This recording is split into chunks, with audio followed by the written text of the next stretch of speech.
गुजरात केंद्रीय विश्वविद्यालय का निर्माण कार्य अधूरा होने के बावजूद यूनिवर्सिटी शुरू किए जाने की कवायद चल रही है, जिसका विरोध हो रहा है।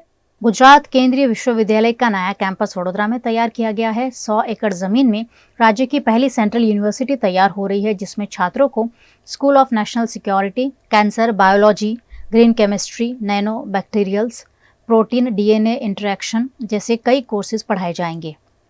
सेंट्रल यूनिवर्सिटी में ये सभी 15 कॉलेज स्कूल के नाम से जाने जाएंगे। करीबन 743 करोड़ की लागत से डभोई निकट कुंडेला में ये सेंट्रल यूनिवर्सिटी तैयार हो रही है, जो अब तक गांधीनगर में चलाई जा रही थी। लेकिन नए और पुराने कैंपस के चक्कर में फंसे हुए छात्र क्लासरूम की जगह फिलहाल ऑनलाइन पढ़ रहे हैं।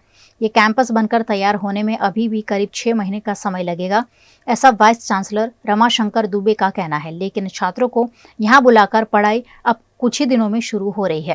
अभी तो पढ़ाई हमारी 9 से शुरू होगी, 9 सितंबर से। अभी तो ऑनलाइन पढ़ाई चल रही थी महीने भर, मगर हमारे विश्वविद्यालय में करीब 1200-1300 के आसपास छात्राएं हैं मिला करके, जो कि देश के कोने कोने से हैं। और शिक्षक भी करीब 125 शिक्षक हैं हमारे। कितने एकड़ के अंदर ये सर? ये 100 एकड़ के अंदर जमीन, 100 एकड़ के अंदर। और देश के माननीय प्रधानमंत्री जी ने 2 वर्ष पहले इसका शिलान्यास किया था, 18 जून 2022 को। तो 2 साल के बाद आप जो देख रहे हैं, ये कैंपस का पूरा निर्माण पिछले 2 साल के अंदर ये हो पाया है। सर अभी कितना बाकी होगा सर? अब थोड़े थोड़े जहाँ पर जैसे कुछ हॉस्टल्स बाकी है वहाँ चल रहा है, और बाकी कुछ बिल्डिंग में जो लेबोरेटरीज वगैरह है, विज्ञान के प्रयोगशालाएं हैं, वो थोड़ा कुछ बाकी है, वो बन रहा है। मगर पढ़ने पढ़ाने के लिए तो सारी सुविधाएं मौजूद हैं।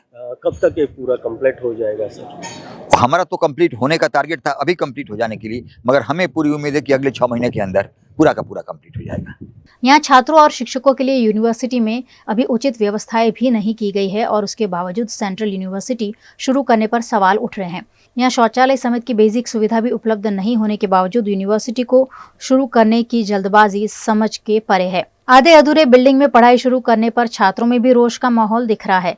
सूत्रों से मिली जानकारी के अनुसार यूनिवर्सिटी के फैकल्टी को भी किसी तरह के लिखित आदेश के बिना वडोदरा शिफ्ट हो जाने को कहा गया है, जिसमें 40 जितने फैकल्टी शिफ्ट हो गए हैं, लेकिन 100 जितनी फैकल्टी अभी भी गांधीनगर में ही है और आधिकारिक सूचना का इंतजार भी कर रहे हैं। ऐसे आधे अधूरे कैंपस में पढ़ाई शुरू करने पर पिछले दिनों छात्रों ने नारेबाजी कर विरोध प्रदर्शित भी किया था, और जब तक नया कैंपस संपूर्ण रूप से बंद नहीं जाता, तब तक पुराने कैंपस में पढ़ाई जारी रखने की मांग की गई थी। लेकिन यूनिवर्सिटी ने इस मामले कोई ठोस निर्णय नहीं लिया है, जिससे छात्र और प्रोफेसर परेशानी में पड़ सकते हैं।